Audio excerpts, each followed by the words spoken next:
देखो एक्सरसाइज 1.3 चल रही थी जिसमें एग्जाम्पल नंबर क्या है 9 है। एग्जाम्पल नंबर 9 क्या है कि √3 एक अपरिमेय संख्या, ये अपन को प्रूव करना है। तो √3 क्या है, अपरिमेय संख्या होती है, लेकिन इसको डिफाइन करना है। ठीक है, तो इसके लिए अपन मान लेंगे कि ये √3 क्या है, एक परिमेय संख्या है, क्योंकि परिमेय संख्या मान करके अगर वो परिमेय संख्या की कंडीशन को होल्ड करती है तो वो क्या हो जाएगी, एक परिमेय संख्या। अगर कंडीशन में क्या है, कहीं भी विरोधाभास आ जाए, किसी भी तरह का कंट्रडिक्शन आ जाता है, तो फिर वो कंडीशन क्या हो जाएगी, फॉलो नहीं होगी। तो फिर ये अपन कह सकते हैं क्या कि वो फिर परिमेय संख्या नहीं है, तो फिर क्या होगी, वो अपरिमेय होगी। ठीक है, अब क्या करते हैं अपन, मान लेते हैं, क्या मान लेते हैं कि √3 क्या है, एक परिमेय संख्या है। माना √3 एक परिमेय संख्या है। अगर ये एक परिमेय संख्या है तो क्या होगी, P/Q के रूप में लिख सकते हैं परिमेय संख्या को। ठीक है, तो अपन क्या करेंगे, √3 को क्या किस में लिखेंगे, P/Q के रूप में लिखेंगे, क्योंकि अपन जानते हैं कि अगर कोई संख्या परिमेय है तो उसे अपन P/Q के रूप में लिख सकते हैं। और यहाँ पर Q क्या होता है, यानी जो नीचे वाली वैल्यू होती है वो डज नॉट इक्वल टू 0 है। ठीक है, यहाँ पर Q क्या है, डज नॉट इक्वल टू 0 है, तथा P और Q क्या है, P एंड Q क्या है, सह अभाज्य हैं। सह अभाज्य नंबर ले, सह अभाज्य नंबर क्या होते हैं, वे नंबर जो क्या होते हैं, सह अभाज्य, यानी साथ साथ में क्या होंगे, अभाज्य होंगे। यानी कि दो नंबर क्या होंगे, दोनों ही नंबर जैसे कि 2 और 3 दोनों क्या हैं, सह अभाज्य नंबर हैं। ठीक है, इनका जो HCF निकालेंगे अपन, वो क्या होगा, HCF 1 आता है। हमेशा सह अभाज्य संख्याओं का जो HCF होता है वो 1 आता है। अपन ने सह अभाज्य नंबर ही क्यों लिए, क्योंकि P/Q अगर परिमेय संख्या है तो P और Q क्या हो जाएंगे, पूर्णांक होने चाहिए। पूर्णांक में क्या होंगे, 6 भी पूर्णांक है और 2 भी पूर्णांक है, लेकिन ये नंबर क्या हो जाएंगे, कट जाएंगे ये नंबर, तो ये क्या हो जाए, 3/1 हो जाए। यानी कि अपन को इसलिए ऐसे नंबर चाहते हैं जो कटने नहीं चाहिए। ठीक है, और सहअभाज्य नंबर क्या होते हैं, वे नंबर कभी कटते नहीं हैं, जैसे कि 5 और 3 ये नंबर कभी कटेंगे नहीं, इसलिए अपन ने क्या है, सहअभाज्य नंबर लेते हैं। ठीक है, अब क्या करते हैं अपन ने, ठीक है, इसलिए अपन ने P और Q क्या लिए, इंटीजर ना मान करके सहअभाज्य नंबर माने हैं। ठीक है, अगर ये सहअभाज्य नंबर है तो अब क्या करते हैं, इसके नीचे 1 मान लेते हैं और इसका क्रॉस कर देते हैं, तो क्या हो जाएगा, यहाँ पर 1 का P से करेंगे तो P इज इक्वल टू कितना हो जाएगा, √3 और ये Q हो जाएगा। ठीक है, ये मल्टीप्लाई में दोनों में। अब क्या करते हैं, दोनों साइड वर्ग लेने पर, ठीक है, दोनों तरफ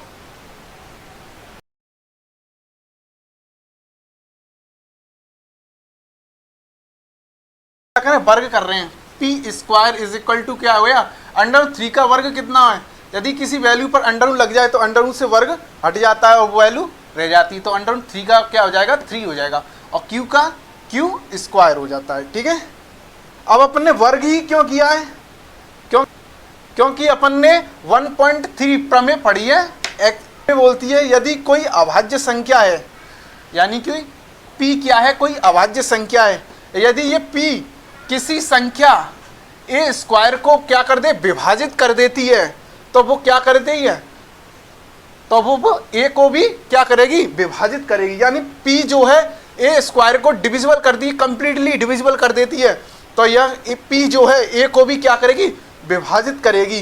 कहने का मतलब ये है, और यहाँ पर A क्या है, A एक धनात्मक पूर्णांक है। कहने का मतलब यह है, जैसे कि 2 कोई नंबर ले लिया, 2 क्या है, एक अभाज्य नंबर है। ठीक है, अब इसका वर्ग मान लो 4।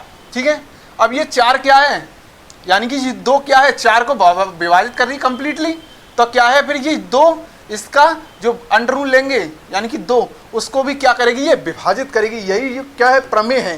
तो अपन इसी का क्या करते हैं, इस प्रमेय का यूज करते हैं यहाँ पर, इसलिए अपन ने दोनों साइड क्या किया, वर्ग किया है।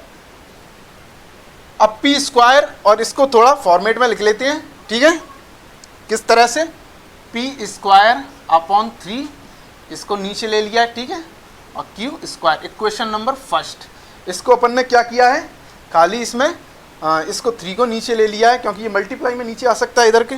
ठीक है, इसको अपन ने इक्वेशन नंबर फर्स्ट नाम दे दिया है। यहाँ पर क्या हो रहा है, अगर यहाँ पर देखें तो ये जो क्या है, पी स्क्वायर किसके द्वारा डिविजिबल है, 3 के द्वारा विभाजित हो रहा है। ठीक है, तो यहाँ अपन लिखेंगे क्या, यहाँ पी स्क्वायर क्या है, पी स्क्वायर 3 से विभाजित है।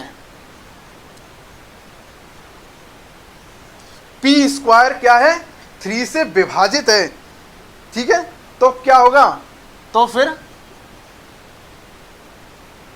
तो 3 क्या करेगा, यानी पी स्क्वायर अगर 3 से विभाजित है तो यहां पर ये क्या होगा, पी भी 3 को क्या करेगा, विभाजित करेगा। ठीक है, तो अपन लिखेंगे क्या, पी भी 3 को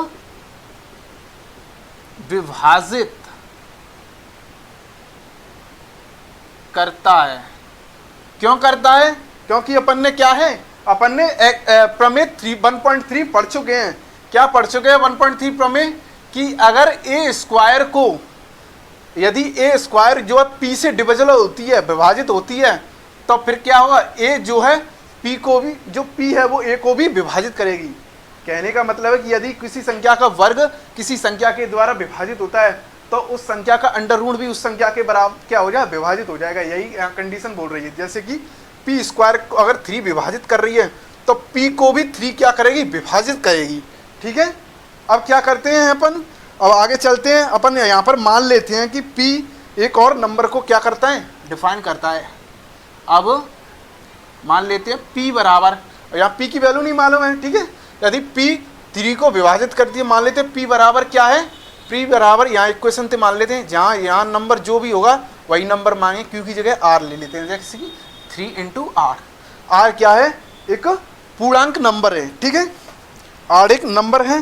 ठीक है, अब दोनों तरफ क्या करते हैं, फिर से वर्ग करने पर, दोनों तरफ वर्ग करने पर, ठीक है, दोनों तरफ वर्ग करेंगे तो p का क्या हो जाएगा, पी स्क्वायर, और 3 का क्या हो जाएगा, वर्ग 9, और r का r स्क्वायर।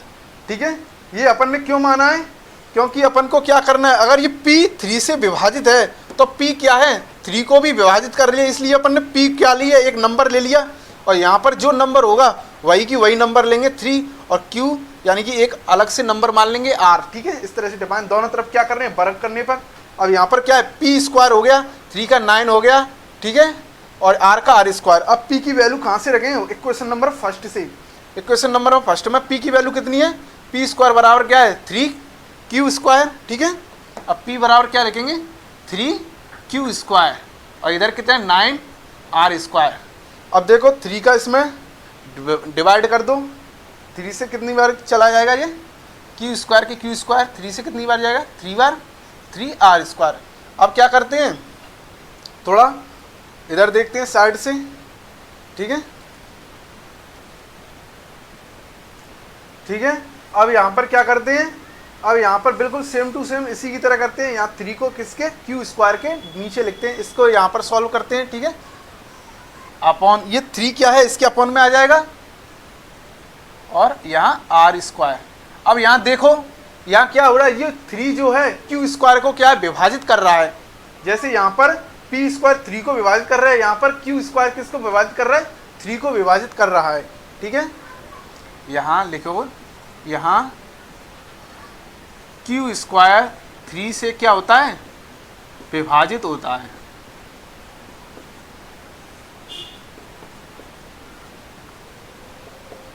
ठीक है, यानी कि q स्क्वायर 3 से विभाजित होता है। अगर q स्क्वायर 3 से विभाजित होता है, q भी क्या होगा, 3 से विभाजित होएगा। ठीक है, तो q भी 3 से विभाजित होगा। देखो अपन ने क्या माना था, p और जो q है दोनों को क्या माना था, सहअभाज्य नंबर माना था। सहअभाज्य का मतलब होता है वो नंबर किसी से डिविजिबल नहीं होंगे। वो p और q दोनों नंबर जो माने हैं वो अपन ने सहअभाज्य माने थे। ठीक है, और सहअभाज्य का मतलब है ये दोनों नंबर किसी भी नंबर से विभाजित नहीं होंगे। लेकिन यहाँ पर क्या हो रहा है, अपन यहाँ देखें तो जो p है वो 3 को क्या कर रहा है, विभाजित कर रहा है, यानी p क्या है, 3 से विभाजित हो रहा है। और यहाँ पर देखें अपन क्या हो रहा है, q जो है वो भी 3 से विभाजित हो रहा है, यानी कि ये क्या हो गए, P और Q दोनों ही 3 से विभाजित वाले नंबर हो गए जो कि सहअभाज्य नंबर नहीं है। यानी कि हमारा क्या आ गया, विरोधाभास आ गया। हमने जो क्या माना है, जो हमने माना था कि यह एक परिमेय संख्या है और परिमेय संख्या की कंडीशन को अपन ने होल्ड कर दिया, और यहाँ पर जो कंडीशन है दोनों क्या हो रही है, फेल हो रही है। यानी P और Q अपन ने सहअभाज्य माने थे जो कि विभाजित नहीं होने चाहिए। यानी कहने का मतलब है HCF 1 आना चाहिए, लेकिन यहाँ P और Q का HCF कितना आ रहा है, 3 आ रहा है। क्यों आ रहा है, क्योंकि P जो है 3 से विभाजित है और Q भी क्या है यहाँ पर 3 से विभाजित है, और जबकि P और Q क्या माने थे, अपन ने किसी से विभाजित नंबर नहीं माने थे। तो इसमें क्या है, विरोधाभास आ रहा है। ठीक है, तो अपन यहाँ पर क्या लिखेंगे, अपन लिखेंगे यहाँ पर कि P व Q दोनों 3 से विभाजित हैं। चूंकि P Q दोनों क्या हैं, 3 से, दोनों P और Q क्या है, दोनों 3 से विभाजित हैं। ठीक है, दोनों क्या है, विभाजित है। अतः इनका जो HCF है वो कितना है, अतः HCF P और Q का कितना है, 1 नहीं है। ठीक है, डज नॉट इक्वल टू 1 है, जबकि हमने 1 माना था, यहाँ पर क्या है 3 आ रहा है, यानी कि 1 के इक्वल नहीं है P और Q का HCF। अतः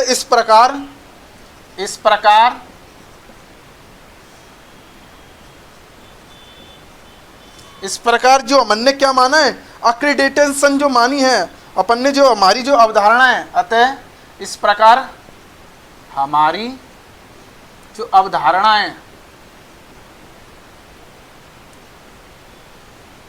अवधारणा में क्या है, विरोधाभास है। ठीक है, विरोधाभास की क्या है, सिचुएशन क्रिएट हो रही है। ठीक है, विरोधाभास क्या हो रहा है, उत्पन्न हो रहा है। अब क्या है, अर्थात इसका क्या मतलब है, अर्थात √3 क्या है, एक अपरिमेय संख्या है। ठीक है, परिमेय मान के चले थे लेकिन कॉन्ट्रडिक्शन आ गया तो क्या है, ये अपरिमेय संख्या हो जाएगी फिर। ठीक है, थोड़ा एक बार और समझते हैं इसको। देखो एक बार और देख रहे, देखो माना √3 एक अपन ने क्या मान ली, एक परिमेय संख्या मान ली। परिमेय संख्या मान ली तो इसको क्या है, P/Q के रूप में लिख सकते हैं। ठीक है, और यहाँ पर Q क्या है, डज नॉट इक्वल टू होता है, और P और Q दोनों अपन ने सहअभाज्य मान ले, यानी कि HCF इनका क्या है, 1 आना चाहिए। सहअभाज्य नंबर क्या होते हैं, दो नंबर, ऐसे दो नंबर लेते हैं जिनका HCF कितना आना चाहिए, 1 आता है। ठीक है, अब अपन ने क्या है, HCF 1 ले लेते हैं। अब क्या करते हैं, अब इसमें यहाँ 1 लगा करके क्रॉस करके इसका क्या करते हैं, इस तरह से सिचुएशन क्रिएट कर दिया। अब दोनों तरफ वर्ग कर दिया। ठीक है, दोनों तरफ वर्ग करने के बाद इस तरह की, अब यहाँ पर अपन ने 1.3 एक थ्योरम पढ़ी थी, यदि कोई नंबर P से विभाजित होता है तो ये जो नंबर है वो P को भी क्या करेगा, A को भी विभाजित करे। यदि P जो है एक स्क्वायर को विभाजित करता है तो P A को भी विभाजित करता है। ठीक है, इसी यहाँ पर कंडीशन शुरू हो की है, जो P स्क्वायर है वो क्या है, 3 से विभाजित है, तो क्या है, P जो है 3 को भी विभाजित करता है। ठीक है, अब अपन ने क्या है, P इक्वल टू क्या है मान लिया, 3R मान लिया। यहाँ पर जितनी भी नंबर होगा वही नंबर सेम टू सेम, और R P की Q की स्क्वायर की जगह क्या है, R मान लिया। ठीक, अब दोनों तरफ फिर से अगेन क्या है, वर्ग करने पर वर्ग कर दिया। P स्क्वायर की वैल्यू क्या है, यहाँ से उठा करके 3Q स्क्वायर यहाँ पर पुट कर दी। ठीक है, अब थोड़ा इसको कैलकुलेट कर लिया तो Q स्क्वायर इसमें डिविजिबल हो जाएगा 3 का, तो ये Q स्क्वायर 3 क्या है, इसके नीचे आ जाएगा कि Q स्क्वायर अपन क्या आ जाएगा,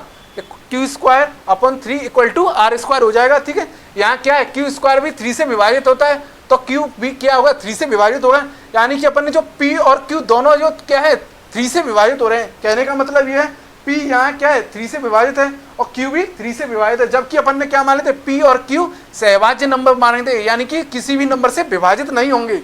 और तो यहाँ पर क्या है, HCF क्या है, 1 नहीं आए, डज नॉट इक्वल टू 1 आए।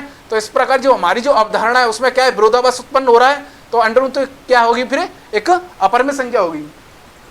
देखो अपन ने क्या करना है, दर्शाना है कि 5 माइनस √3 एक क्या है, अपरिमेय संख्या है। तो वही अपन क्या करेंगे, कॉन्ट्रडिक्शन यानी कि विरोधाभास स्थिति को उत्पन्न करेंगे। कब होगी विरोधाभास स्थिति उत्पन्न, जब इसको अपन परिमेय संख्या मान लें।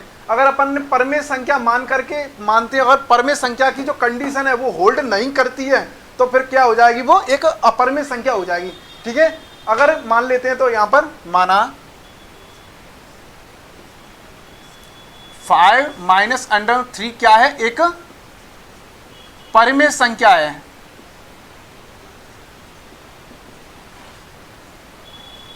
ठीक है, परमेय संख्या मान ली तो परमेय संख्या की कंडीशन होल्ड करना चाहिए, यानी कि तब क्या हो जाएगा 5 माइनस अंडर 3 जो है इसको अपन p अपॉन q के रूप में लिख सकते हैं, क्योंकि किसी संख्या को p बटे q के रूप में कब लिख सकते हैं, जब वो परमेय होगी। ठीक है, परमेय मान लिया इसलिए अपन इसको क्या है p बटे q के रूप में लिखते हैं। ठीक है, और q क्या है यहाँ डज नॉट इक्वल टू 0 है, और p और q क्या है दोनों सह अभाज्य नंबर हैं। सह अभाज्य नंबर का मतलब क्या है, वो किसी भी नंबर से दोनों नंबर डिविजिबल नहीं होंगे। ठीक है, यानी कि जिसका HCF कितना होता है, P और Q का HCF कितना होगा 1 होगा। HCF मतलब हाईएस्ट कॉमन फैक्टर, जो अपन ऑल एक्सरसाइज में कंप्लीट कर चुके हैं। ठीक है, अब क्या है, अब अपन जानते हैं क्या, अगर कोई नंबर क्या है परमेय नंबर है, परमेय संख्या है, तो परमेय संख्या में यदि कोई नंबर जोड़ते हैं तो वो नंबर भी क्या बन जाता है, परमेय नंबर बन जाता है। यदि किसी परमेय संख्या में से घटाते हैं तो वही भी संख्या भी क्या होती है, परमेय संख्या बन जाती है। यदि परमेय संख्या में क्या है भाग दें तो भी वो परमेय संख्या बनती है। यदि किसी परमेय संख्या में क्या है मल्टीप्लाई करें तो भी वो परमेय संख्या बनती है। तो यहाँ पर क्या करते हैं अपन, जो अपरमेय संख्या है यानी कि अपन को क्या है अंडर 3 को क्या है एक साइड ले जाते हैं, विदाउट अंडर वाली को एक साइड, अंडर वाली को वन साइड। ठीक है, तो अंडर 3 को क्या करते हैं अपन इधर ही उधर ले जाते हैं, तो उधर जाके क्या है इधर माइनस की उधर जाके प्लस की हो जाएगी। ठीक है, और इधर क्या है ये अंडर 1 p अपन q है, ये क्या हो इधर आकर माइनस का हो जाएगा, तो 5 इधर है सेम टू सेम, और ये इधर आकर माइनस का क्या हो जाएगा p अपॉन q। अब यहाँ पर पता है क्या p अपॉन q क्या है, एक परमेय नंबर है, यानी परमेय संख्या अपरमेय संख्या में से क्या है, यानी कि 5 में से अपन क्या कर रहे हैं परमेय संख्या घटा रहे हैं। ठीक है, यानी किसी भी संख्या में से घटाएं या जोड़ें वो संख्या पर कोई इफेक्ट नहीं करता है, वो नंबर परमेय ही रहता है। ठीक है, वो p अपॉन q अपन क्या है अपन जान चुके हैं परमेय है, परमेय में से क्या कर रहे हैं अपन घटा रहे हैं। ठीक है, तो क्या होगा अपन यहाँ लिख सकते हैं, क्या लिखेंगे अपन यहाँ, चूंकि 5 माइनस p अपॉन q। ठीक है, अपन ने क्या मानना है 5 माइनस p अपॉन q क्या है, एक परमेय संख्या है।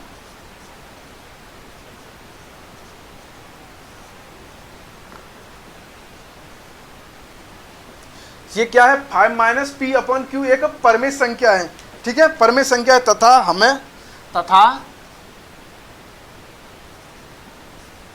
हम जानते हैं, क्या जानते हैं कि अंडर 3 क्या है, एक अपरमेय संख्या है। अंडर 3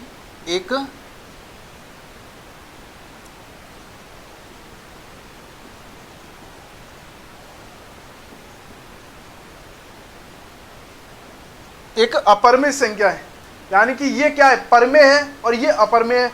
यदि परमेय अपरमेय क्या है बराबर हो सकती है, कभी नहीं हो सकती। ठीक है, अर्थात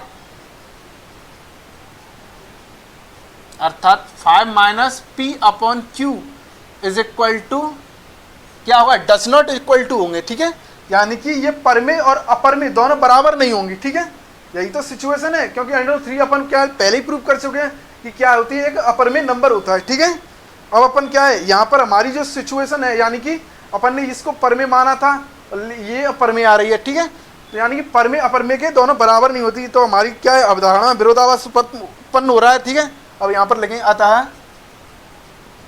अतः हमारी क्या, हमारी जो अवधारणा है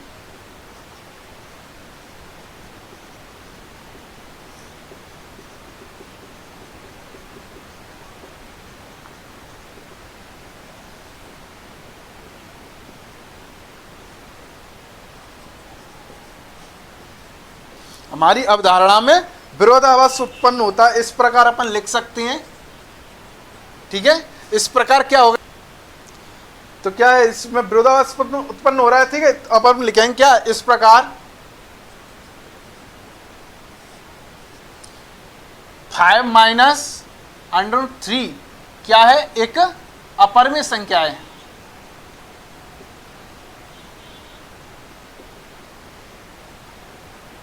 ठीक है, ये क्या है, इस तरह से ये क्वेश्चन आपका कंप्लीट हुआ। देखो अब है एक्सरसाइज 1.3 का उदाहरण नंबर 11। उदाहरण नंबर 11 क्या बोला है, दर्शाइए कि 3 अंडर रूट 2 एक अपरमेय संख्या है। तो यही बिल्कुल कॉन्ट्रडिक्शन चलेगा, इसमें भी क्या है विरोधाभास की स्थिति जो है उत्पन्न करनी पड़ेगी। ठीक है, तो अपन मान लेंगे क्या 3 अंडर रूट 2 क्या है, एक परमेय संख्या है। ठीक है। और परमेय संख्या के अपन कंडीशन लगा के देखेंगे, अगर कंडीशन को होल्ड करता है तो वो क्या है, फिर परमेय संख्या बन जाएगी, अन्यथा वो क्या है, अपरमेय बनेगी अगर कंडीशन होल्ड नहीं हुई तो। ठीक है, तो अपन मान लेंगे क्या, माना 3√2 एक क्या है, एक परमेय संख्या है।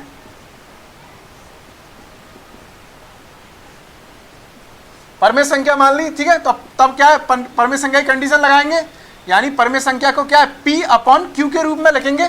और Q क्या है, यहाँ पर डज नॉट इक्वल टू 0 है, और P और Q क्या है, दोनों के दोनों पूर्णांक हैं। ठीक है, पूर्णांक अपन यहाँ पर नहीं लेंगे, क्योंकि पूर्णांक लेंगे तो फिर क्या है, ये दोनों नंबर एक दूसरे से डिविजिबल हो जाएंगे। ठीक है, तो अपन क्या करेंगे, सह अभाज्य नंबर लेंगे जो कि कभी कटेंगे नहीं, सहअभाज्य नंबर ले लें। ठीक है, इसका मतलब क्या होता है, इनका जो HCF है वो कितना होगा, HCF कितना होता है, 1 होता है। ठीक है, ठीक है। अब क्या करते हैं अपन, जो अंडर रूट वाली वैल्यू है उसको एक साइड और विदाउट अंडर रूट को वन साइड। ठीक है, तो अंडर 2 को इधर ही छोड़ देते हैं, और यहाँ 3 क्या है, अंडर रूट 2 के मल्टीप्लाई में है, तो ये इसके डिविजिबल में पहुंच जाएगी। ठीक है, P अपॉन Q के क्या है, डिविजिबल में आ जाएगा 3।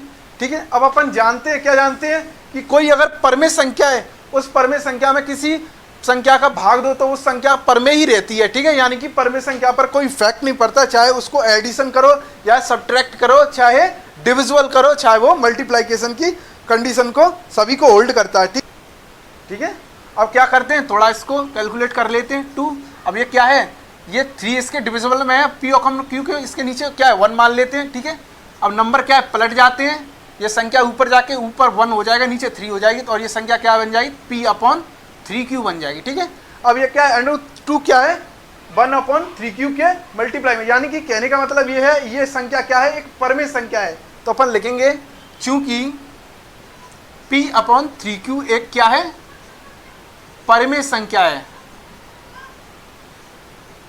और ये परमेय संख्या क्यों है, क्योंकि किसी भी परमेय संख्या में किसी भी संख्या का भाग दो तो वो संख्या परमेय ही रहती है, इसलिए ये संख्या क्या है, एक परमेय संख्या है।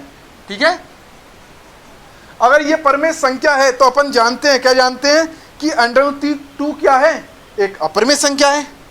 ठीक है, अतः हम जानते हैं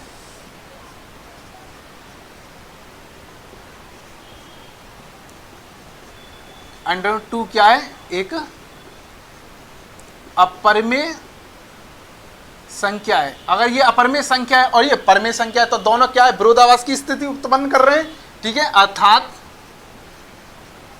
√2 does not equal to P upon 3Q, यानी कि परमेय संख्या एक अपरमेय संख्या के, यानी एक अपरमेय संख्या जो है परमेय संख्या के बराबर नहीं होती है। अपन क्या लिखेंगे, अतः जो हमारी जो अवधारणा है उसमें क्या है, विरोधाभास उत्पन्न हो रहा है, तथा यह क्या है, इस प्रकार 3√2 क्या है, एक अपरमेय संख्या होगी। अतः हमारी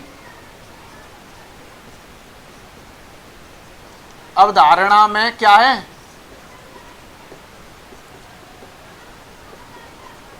विरोधाभास उत्पन्न होता है। हमारी अवधारणा में क्या है, विरोधाभास एक अपरमेय संख्या होगी।